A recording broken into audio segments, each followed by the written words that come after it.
just being a guest here does not give anybody. Or even a caller. They're like, hey, Rob, love the show. Long-time listener. I just think that Lamar. What? You need to know that. But Rob, I was like, no, let me talk. But Rob, listen. But Rob. Trey Wingo got a little bit of the business. Nah, Trey, I'm telling you, Trey going to put you in a figure 4 when next time he see you. I'm just saying. Everybody the best part about this is there's going to be one time where you think that the person's going to be just kind of like, oh, that's just what we did. We were just having a little verbal sparring. And you're going to be like, what's up? And they're going to be, yeah, I got to be there and have your back.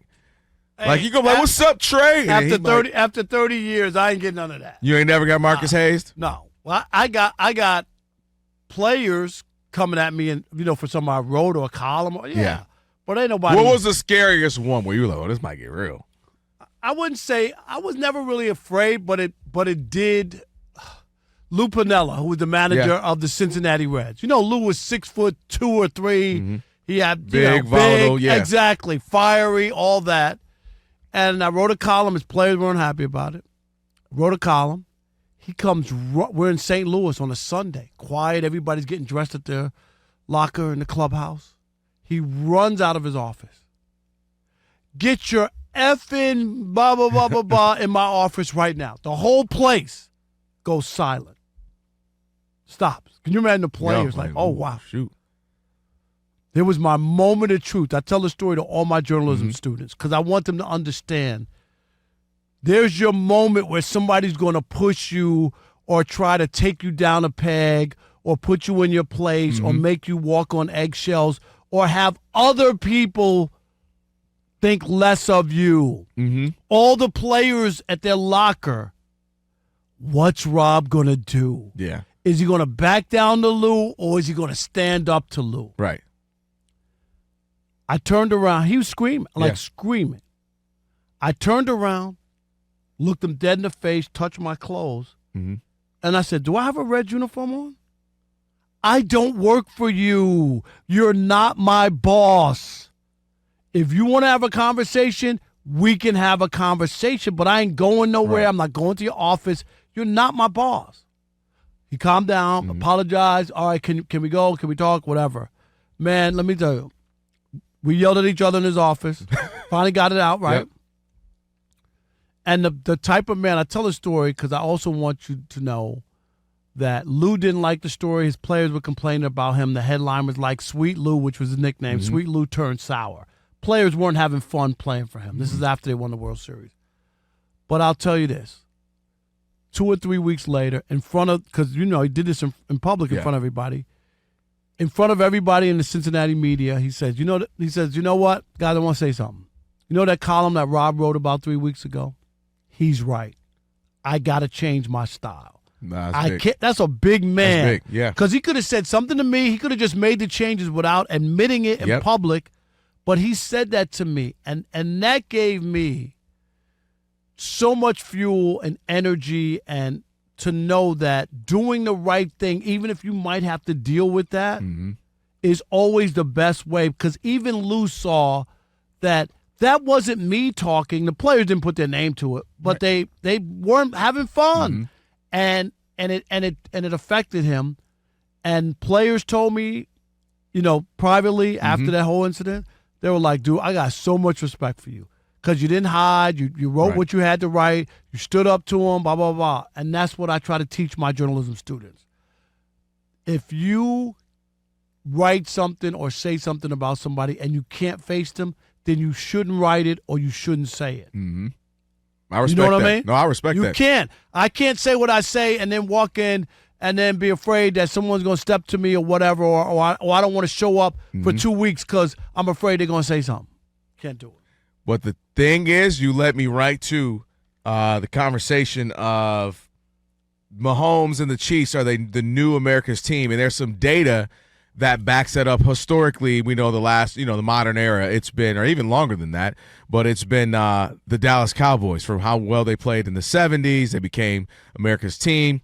Rob Jeeve, we got the data basically talking about how all of a sudden for TV ratings and these networks, the darling has been, specifically with CBS, the darling has been the Chiefs and how they have finally beat even Fox last season in their latter games because they were airing these Chief games. And they said that basically we know it's obviously people love them, but also people hate watching them. And that's expected with any of the Warriors became that. Maybe if you want to go to the Spurs, the Patriots for sure. But it reminded me what you just said right there, Rob. I don't think we're ever going to get America's team anymore in a sense of like where they're majority loved, because I just think we're naturally, I have to hate everything. I have to dislike things. Everything is antagonistic right now. Even politically, it's on a whole nother level right now. It used to be, hey, I can disagree with your politics or your candidate. We can still be civil. Let's go have a beer. Let's go have some food. Still shake hands. Now everything is volatile. I have to hate everything. Social media, you can go on and just leave a comment and say, man, hey, happy, beautiful Friday. It's already Saturday in Japan. You're like, all I'm trying to say was have a wonderful Friday. So I just think, I don't know if we're ever going to get a quote-unquote America's team again, because I just feel like it's not. Nothing is like how it used to be where they lionize teams. They lionize athletes. Now, if you try to lionize, there's an immediate response where somebody's going to try to bring them down, try to do the gotcha, and there's no fact-checking. To your point, we're starting to blur lines between journalism, social media, blogs. It's all none of those people are journalists. Okay? No, I know. I know that. Right. You know that. The average person don't think so highly of them, Rob Parker. They're just going online. You know how many DMs I get from people that say, yo, you saw this? And it can be political, social commentary. It could be sports. And then I'll go, because I'm trying to say, what's the source? All right, where'd this come from? What's the day? Is this real? And then I go, yo, here's the real deal. Or, yo, that's not even a real website. That's not right. it. Oh, my bad. Right. Can you do some research no. before you just take anything that's out there? But I'm going to say 2024, ain't nobody got time for research. I'm going to disagree with you when it comes to America's team. There's only one America's team, and it ain't the Kansas City Chiefs. It's the Dallas Cowboys. It was 25 years ago. It's still the Dallas Cowboys, and it's because Dallas has a two-way effect on people. There are a lot of Dallas Cowboy fans. We know that. But a lot of people also tune in because they want to see the Cowboys get their butt kicked. Yeah, they hate watch. Yeah. They hate Jerry Jones. They hate Dak Prescott. They hate anybody who has a Cowboys uniform on. So that is where the appeal is. I don't know. Nobody hates the Chiefs. A lot of teams starting to hate the Chiefs. They don't hate the Chiefs. Not like they're almost there. No, I agree. Not the Cowboys. Even the Patriots. There was more hate with the Patriots. That's why they don't even get their full due of what they were able to do, which is 2 separate 3 championship runs, right? Like, they don't get their due because people hated that team. They knew that they cheated. Bill Belichick, Tom Brady was sneaky, all the other stuff that went on. There's a lot of bad stuff. The Raiders got jobbed in that playoff game, Rob G. As a Raider fan, you'll never love that. Like they got robbed. Brady lost the football. We never heard of a tuck rule in our life. And the referees gave it right back to them. Like, that was it. That was the start of their first Super Bowl right there. Yeah. What would have happened if the Raiders Drew get that Bledsoe ball? would have came back next season. Exactly. I mean, like seriously, a lot could have happened. But I do believe the Cowboys are America's team. The Chiefs might be getting the ratings because people like to see winners. I get that. But they're not America's team. There's not enough pushback or angst or hate there for the Chiefs. I think we're getting there. I don't know that there will ever be, my whole point was I don't think we'll ever get to, a new Dallas Cowboys, if you will. I just don't think, because I think they were lionized for a huge portion of their run as the America's team, right? Just everyone loved them. And then they became the villain a little bit 20 years later. I don't think there's enough of that now. I think we're too scatterbrained. I think we have too much going on.